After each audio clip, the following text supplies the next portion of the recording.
Abra comigo a sua Bíblia em Êxodo, capítulo 14, verso 15. Êxodo 14, 15, diz assim: Então disse o Senhor a Moisés: Por que clamas a mim? Dize aos filhos de Israel que marchem.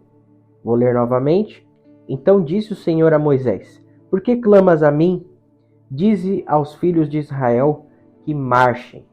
Espírito Santo, essa é a sua palavra e nós te agradecemos porque podemos estar aqui, Pai, abertos para sermos alinhados pela sua presença. Que o Senhor possa falar em cada coração, em cada mente, que possamos estar totalmente disponíveis, Pai, para o alinhamento que o Senhor nos trará. Em nome de Jesus, amém. Amém. Glória a Deus, irmãos. Antes de nós falarmos aqui sobre o nosso tema principal, nós precisamos entender que o culto a Deus, o que nós estamos fazendo aqui, é algo muito sério. Embora estejamos aqui de forma digital, você está num campus online, mesmo assim, a presença de Deus pode tocar a sua vida. E todo encontro que nós temos com Deus, nós precisamos entender que Ele quer transformar algo em nós. Nós não temos nada no nosso interior que é bom. Se há algo de bom em nós, é por causa do Espírito Santo que habita em nós. Então, todos os dias nós precisamos ser transformados por Deus. Isso é o processo de santificação. E, irmãos, nós precisamos entender que o culto é algo tão sério que quando nós olhamos na palavra de Deus, o primeiro homicídio da história humana ocorreu por causa de um culto. Caim e Abel, ambos foram apresentar um culto a Deus e diante desse episódio, foi extraído de dentro de Caim o que tinha de pior dentro dele, o ódio, a inveja, a ira, né? E se você observar o texto bíblico, você vai ver que Deus dá uma chance para Caim. Deus fala, olha, o pecado está à porta, se você abrir, né, essa brecha, isso vai te dominar. Ou seja, Deus, ele não expõe o que está dentro de você para te acusar, mas para te alinhar. O papel de acusador é de Satanás. Mas quando Deus nos mostra onde nós estamos errando, é para que nós possamos ser alinhados por Ele. Então, nós cremos que o que nós estamos fazendo aqui, né, nesta manhã, nessa noite, independente do horário que você está assistindo esse culto, nós cremos que o que nós estamos fazendo aqui é totalmente uma direção de Deus para alinhar a sua vida. Amém? Nós não estamos aqui para sermos vistos, para sermos conhecidos, nós estamos aqui por uma direção do Senhor. Então, nós cremos que o Senhor quer alinhar as nossas vidas diante de algo muito pontual dessa estação que nós estamos vivendo. E diante disso, nós vamos então meditar no texto que nós lemos aqui no início, Êxodo 14, verso 15. É um texto muito conhecido e você sabe, né, de todo o contexto que estava acontecendo ali na saída de Israel do Egito. Eles estavam aprisionados durante 400 anos ou mais de 400 anos. Há uma discussão teológica entre 400 e 430 anos, mas vamos ficar aqui entre 400. Então o povo de Deus estava saindo do Egito, né? O faraó liberou o povo diante das pragas que Deus derramou ali para punir o Egito, né? Por realmente oprimir o povo de Deus. Então Faraó libera o povo e eles estão então no deserto, rumo à terra prometida. E diante desse episódio, Faraó se arrepende. Faraó se arrepende de liberar o povo de Deus e então ajunta o seu exército, toda a sua força e vai contra o povo de Deus para exterminar o povo. E aqui, diante desse episódio, nós vemos então que Moisés, ele começa a clamar ao Senhor e Deus fala, Moisés, por que você está falando comigo? Diga ao povo que marche. Então, irmãos, diante desse episódio, nós temos aqui algumas chaves para passar para vocês que nós cremos que serão pontuais para esse tempo. A primeira coisa que nós precisamos entender é que nem todo problema e adversidade que nós vivemos são demoníacas, mas muitas vezes são geradas pelo próprio Deus, porque foi assim com Israel. O próprio Deus estava permitindo Faraó ir atrás do povo de Deus, por uma razão. O povo de Deus estava acostumado a respeitar, a idolatrar a cultura, o rei, tudo que tem a ver com o Egito. E Deus estava então, através de uma adversidade, mostrando para Israel o seu poder e a sua excelência.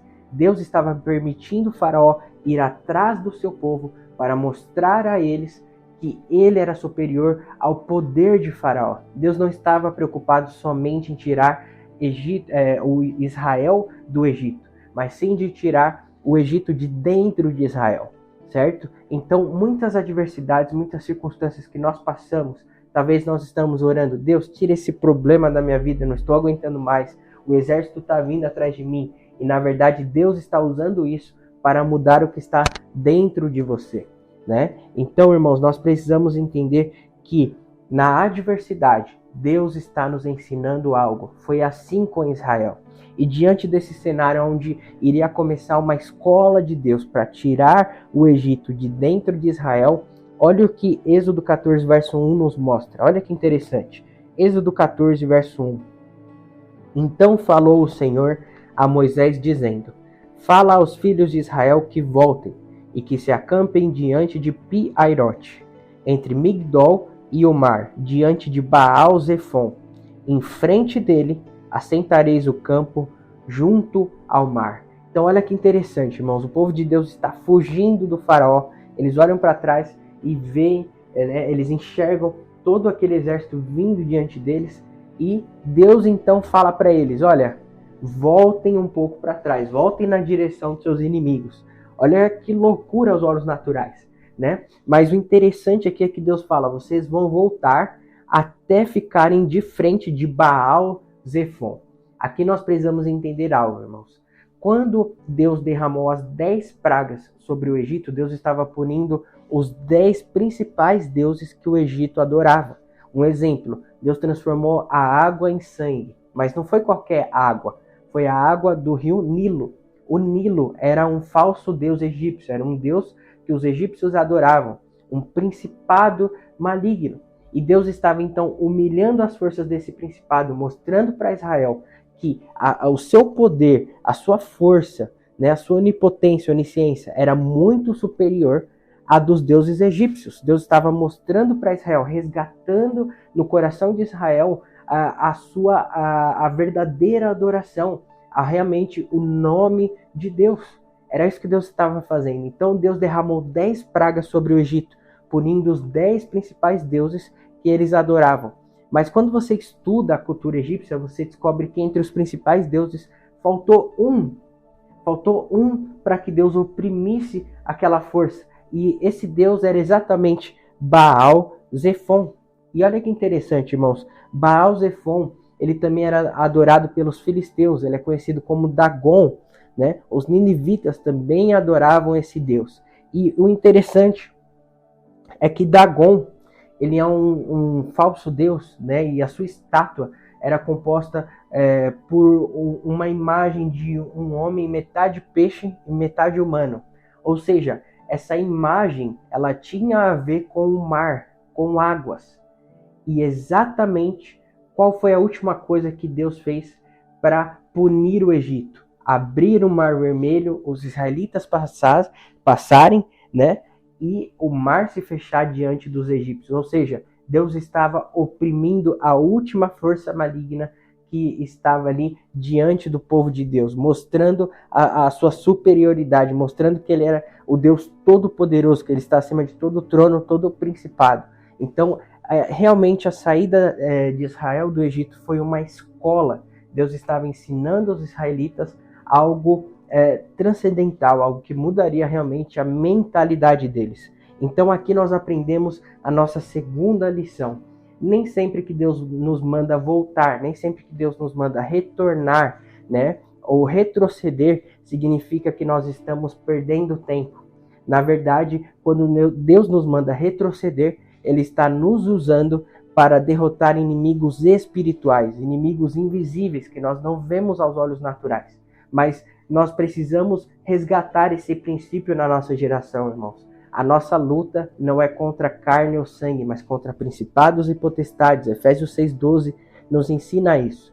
E muitas vezes, quando nós estamos enfrentando lutas, batalhas, nós olhamos apenas aquilo que é natural e esquecemos daquilo que é espiritual. E principalmente quando nós olhamos para a nossa geração, né? Nós somos uma geração que é treinada a obter rápidos resultados. Se você entrar aí no seu Instagram, você vai ver vários cursos sendo vendidos, né? Fale inglês em uma semana, fique milionário em um mês, mude de vida em um ano. São rápidos resultados. Mas o evangelho ele não se amolda à nossa geração. O evangelho ele é feito de processo. A vida com Deus é feita de processo. Então nós não podemos pular etapas. E cada ponto que Deus nos manda retroceder, cada ponto que Deus coloca obstáculos na nossa vida, são para nos aprovar para um próximo nível. E nós não podemos pular etapas.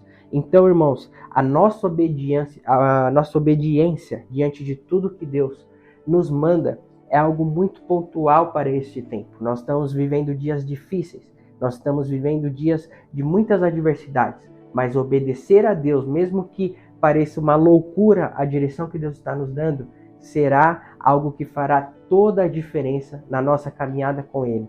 Eu anotei algo aqui que me marcou nos últimos dias.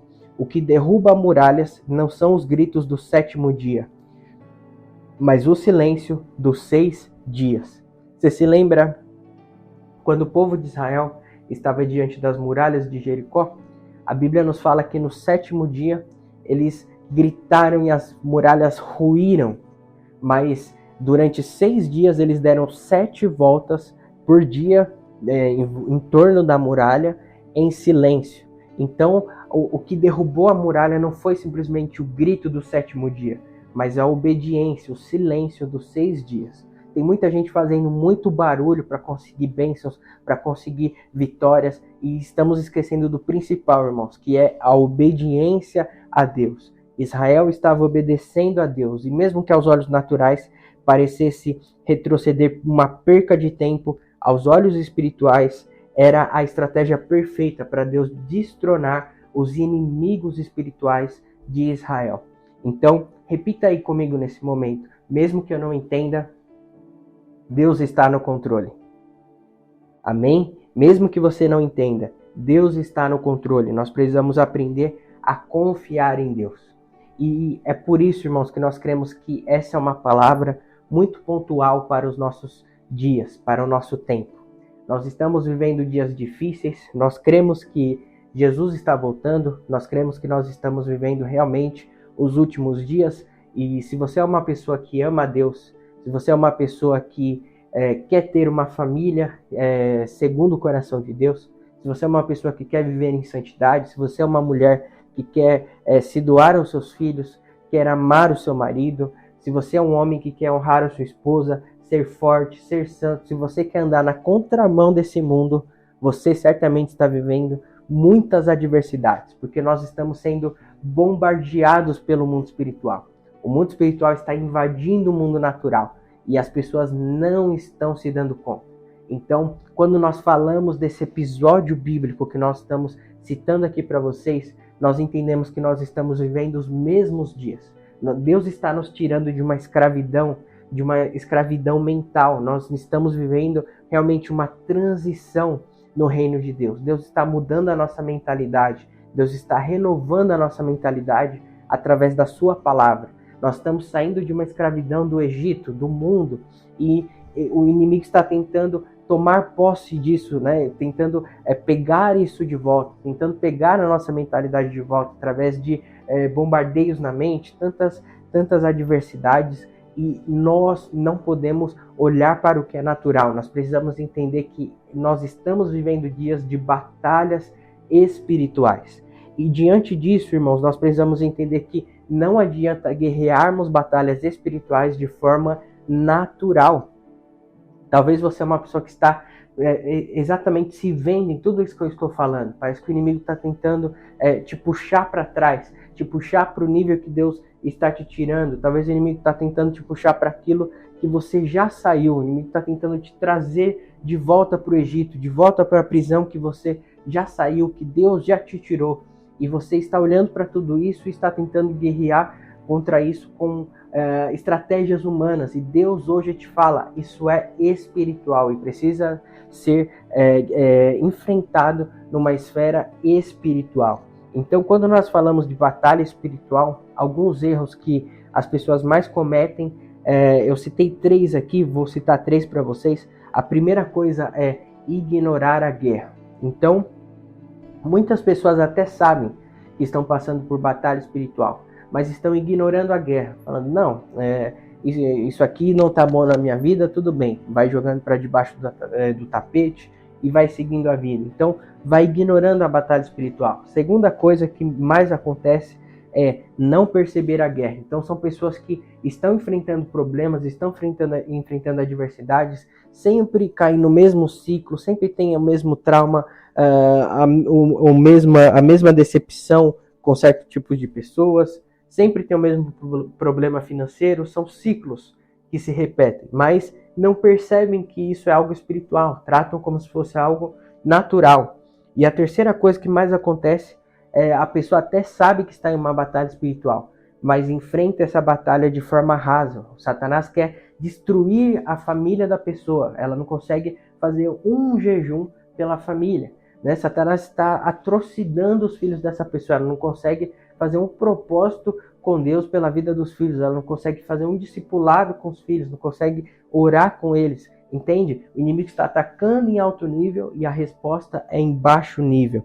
Então, quando nós falamos de batalha espiritual, esses são os 3 erros que as pessoas mais cometem: ignorar a guerra, não perceber a guerra ou enfrentar a guerra de forma rasa. Eu não sei se você está passando por isso, mas o Senhor nos chama, através dessa palavra, para agirmos, para darmos uma resposta mediante a tudo isso que nós estamos vivendo.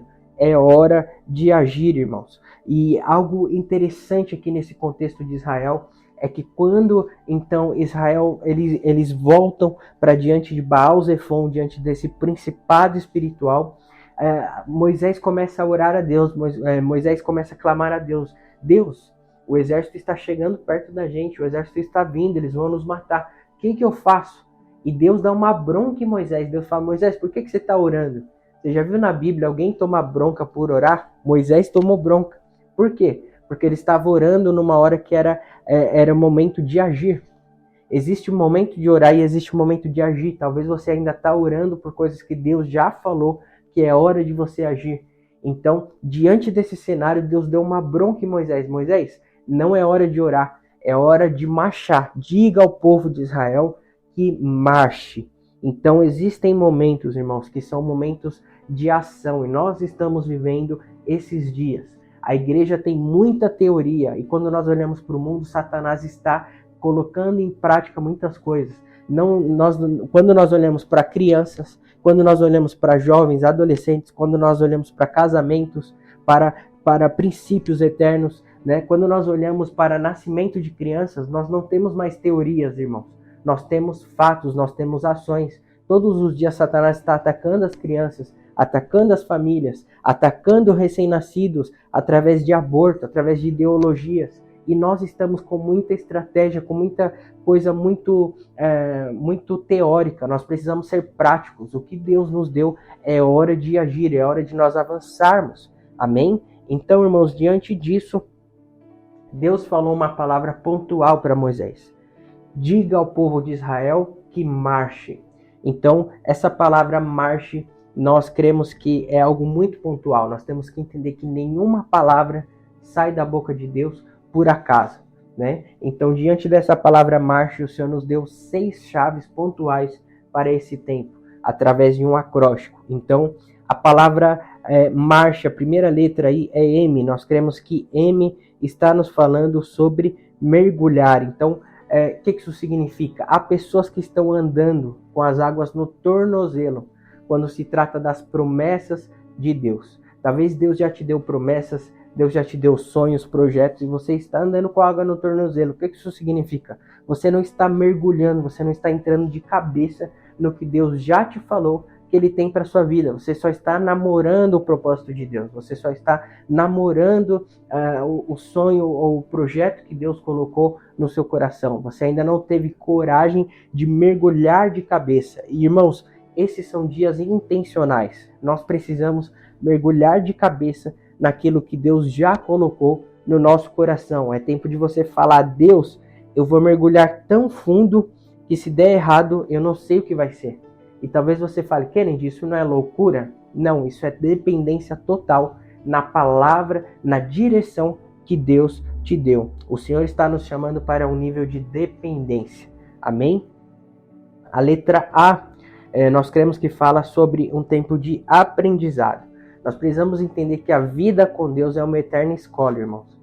Todos os dias nós estamos aprendendo algo com Deus. E talvez você ainda não está vivendo o próximo nível, porque você não aprendeu todas as chaves que Deus queria te passar nesse nível que você está, né? Então, você precisa entender que o nível que você está hoje é por um propósito. É para que você aprenda chaves espirituais.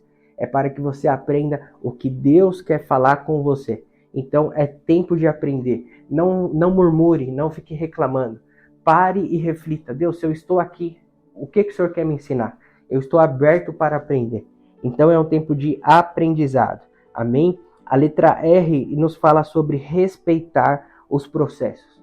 Quando nós não respeitamos os processos que Deus nos coloca, indiretamente nós nos tornamos rebeldes. Nós achamos que poderíamos estar lá na frente, quando na verdade nós estamos onde estamos por um propósito eterno. Então respeite o processo que você está passando.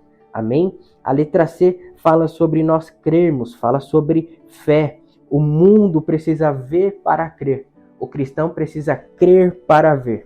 Você precisa crer no que Deus já colocou no seu coração. Você precisa crer na palavra que Deus liberou sobre a sua palavra, sobre a sua família, sobre a sua saúde. Você precisa crer no que Deus está falando para você.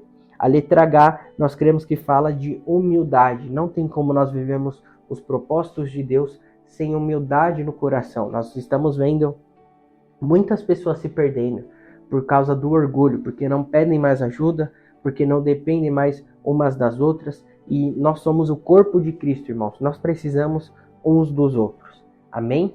E a letra E, nós cremos que fala sobre esquecer o passado. O Mar Vermelho era o que separava Israel do seu passado de escravidão. E quando nós olhamos para a história de Israel, nós vemos o quanto foi prejudicial não esquecer o Egito. Um exemplo disso é o bezerro de ouro. Você se lembra que Moisés sobe para o monte, e porque ele demora muito para descer, com a permissão de Arão, né? Pior ainda, o povo de Israel constrói um bezerro de ouro, né? E quando você estuda, você descobre que o bezerro de ouro era um dos deuses egípcios. Ou seja, Israel saiu do Egito, mas o Egito não tinha saído de Israel. E isso foi prejudicial para a caminhada deles com Deus, para o relacionamento deles com Deus. Quando você não tira o passado de dentro de você, isso vai te atrapalhar no propósito que Deus tem para sua vida. Então talvez você ainda não está no novo, porque Deus não achou espaço para plantar isso dentro de você, porque você está carregando muitas coisas velhas. Esqueça o Egito, esqueça o que é antigo, apegue-se ao novo que Deus te confiou. Amém? Então nós entendemos, irmãos, que nesse período que nós estamos passando, 6 coisas pontuais o Espírito Santo nos presenteia. Primeira coisa, mergulhe no propósito de Deus. Segunda coisa, aprenda no processo. Terceira coisa, respeite os processos. Creia no que Deus te falou. Seja humilde e esqueça o passado.